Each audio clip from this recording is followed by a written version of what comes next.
katanya bintitan itu bisa menular. Bintitan itu bisa nular kalau ada kontak langsung.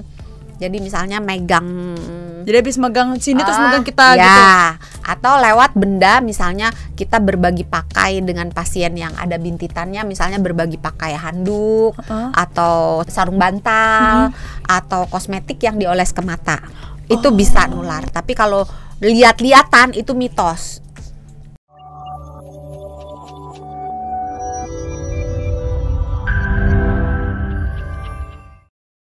Ini kita ngomongin soal pengobatan. Kalau tadi karena sempat di-mention juga pengobatan. Sebenarnya pengobatan untuk si bintitan ini gimana? Karena kata Doksan tadi boleh bisa dengan pengobatan sendiri, tapi juga perlu ke dokter. Nah, kapan kita pengobatan sendiri? Kapan yang kita harus ke dokter? Iya, kalau ngobatin sendiri, kalau dia sakitnya banget, boleh ditambah pereda nyeri, misalnya parastamol gitu ya, atau misalnya asam mefenamat gitu. Pokoknya obat-obat pereda nyeri boleh dikonsumsi. Terus untuk benjolannya sendiri bisa dibantu diredakan dengan cara mengompres pakai handuk atau gitu kain yang dibasahi dengan air hangat. Nah, tapi kainnya itu jangan sampai netes-netes gitu loh. Asal lembab. Jadi yang penting lembab aja ya. Karena kalau netes-netes jangan kemana-mana gitu. Iya, kan. benar-benar. Jadi cuci lembab muka aja. Mandi. Jadi pakai dibasahin, dilembabkan dengan air hangat, ditempel kira-kira 10 sampai 15 menit. Tapi jangan ditempel terus-menerus karena kalau ditempel berapa menit kan lama-lama angetnya berkurang kan. Kalau angetnya udah berkurang, dimasukin lagi ke air hangat. Jangan marah dok. Enggak marah. Tenang dah. Yuk. Udah diulang. Takut bintitan. Terus diulang lagi, direndam handuk air hangat. Handuknya direndam air hangat lagi, tempel lagi gitu. Sehari boleh diulang 3 kali, 4 kali, 5 kali boleh. Ini kita masih membahas pengobatan sendiri ya. Katanya kalau pakai kantong teh hangat ini juga bisa mengobati, benar nggak? Bisa, boleh. Yang dianjurkan biasanya yang green tea. Oh, agak mahal memang ya. Yang green tea ya. Dan kalau bintitannya di kiri dan di kanan, gunakan kantong yang berbeda. Jadi 2, jangan medit ya. Satu buat mata kiri, mata kanan. Terus kalau misalnya nggak mau, kadang-kadang ada beberapa orang yang tidak suka merasakan basah dari lembab gitu ya. Boleh menggunakan kompres hangat yang kering. Oh, bingung kan kompres hangat yang kering? Baru mau nanya. Jadi ambil beras atau apapun lah itu, mau beras ketan, pokoknya bentuknya biji-bijian gitu, disangrai. Atau kalau punya microwave, masukin microwave sebentar. Meletup nggak ya? Jangan deh disangrai aja. Iya, maka takut meletup terus. Tapi kalau jagung disangrai jadi ini. Ya kan kita nggak jagung dok. Disangrai sebentar supaya agak hangat, terus dimasukin ke dalam kantong kain, dikompresin boleh. Jangan untuk diantukkan ke kepala orang sama boleh. Prinsipnya dibikin hangat. Berarti kantong ini bisa ya, kantong teh ya. Tapi ada yang bilang dulu saya sempat bintitan waktu SD katanya. Kan karena tadi konsepnya adalah dengan yang hangat-hangat dok. Jadi sempat ada yang bilang udah kalau memang dimarahin aja biar dia panas hatinya. Iya, dipisu-pisuhin. Enggak dong. Enggak. Jadi katanya ini kayaknya sih mitos sih. Iya, jadi mitos benar.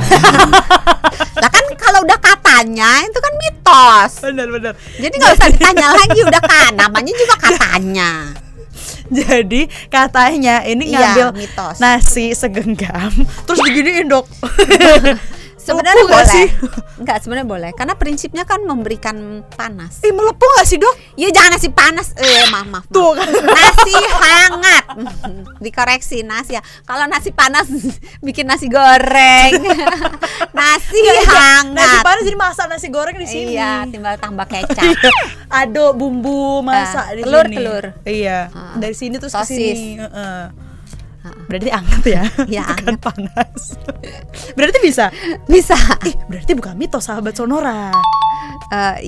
Kalau panas jangan. Anget bilangnya. Berarti bisa ya, karena anget. prinsipnya kan hampir sama seperti yang kering tadi itu. Pakai digenggam terus digini. Boleh. Kalau udah bener, udah nggak usah ditambahin gimmicknya, udah kebanyakan. Itu tadi kalau misalnya kita pengobatan sendiri. Kalau dari dokter berarti kapan untuk pengobatan? Kalau misalnya nggak sembuh-sembuh, atau dia tambah lama tambah besar, atau nyerinya nggak hilang-hilang. Itu gitu. Dia bisa sampai bengkak gitu? Bisa. Dia sampai infeksinya bisa meluas sampai ke pipi, sampai ke kalau bakterinya nakal atau daya tahan tubuhnya buruk bisa meluas. Nah, ketika terjadi sakit yang tidak kunjung mereda, kok nggak sembuh-sembuh gitu, terus kok meluas kemana-mana, kok menyebabkan demam atau disertai dengan gejala-gejala lainnya yang nggak biasanya, itu berobat ke dokter. Biasanya sama dokter akan diberikan antibiotik, bila perlu antibiotik yang nggak cuma oles tapi juga yang diminum. Dilihat keadaannya, karena ini pemberian obat sesuai kasusnya, orang per orang. Oh, nah ini katanya kalau misalnya nggak diobati dengan benar si bintitan ini katanya beresiko bisa jadi kista, bener nggak dok? Bener. Oh serius? Serius. Kok bisa? Karena tidak diobati dengan benar. Udah tahu deh jawabannya dok, sama sih kayak gitu. Kok bingung kok bisa? Ya bisa lah, kenapa nggak bisa? Kok nggak bisa? Iya nggak tahu. Kenapa nggak bisa? Karena dari bintitan terus tiba-tiba jadi kena kista. Iya bisa. Karena dia kalau nggak diobatin, dia menggumpal-gumpal di dalam, dia jadi kista. Biasanya kita sebutnya kalazion. Kista aja udah. Iya, kista. Dan itu pisau bermain. Iya. Gimana? Dipotong, dikeluarin. Pisau bermain. Di sini, daerah sini ya masih. Ya dimanapun lah itu. Tapi biasanya kalau yang menjadi kista itu biasanya yang ada di dalam kelopak mata. Jadi dia sahabat Sonora. Tapi sebelum pisau bermain biasanya dicoba dulu pakai antibiotik, pakai kortikosteroid gitu. Dicoba dengan beberapa obat kalau misalnya obatnya nggak mempan gitu, baru bisa next stepnya pisau bermain. Tapi tenang sahabat Sonora, nggak berasa sakit kok.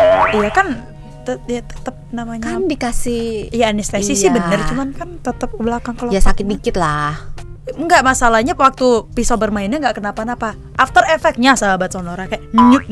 Ya makanya jaga supaya jangan. Nah, kan tadi udah ada pencegahan. Nah ini yang baru mau ditanya, pencegahannya gimana dok San? Ya jangan ngucek-ngucek. jorok. Iya, pinter. Jangan ngucek-ngucek. Terus jangan apa lagi? Jangan jorok. Jangan jorok. Terus ya pakai maskara. Jangan. Ya harus dibersihin. Jangan sampai males udah ngantuk gitu, misalnya abis pulang malam udahlah tidur aja gitu, capek, jangan, dibersihin dulu. Terus pakai maskara juga jangan sampai yang expired, pakai eyeliner, pokoknya segala sesuatu yang diletakkan yang dioles di daerah mata, biasanya 6 bulan buang.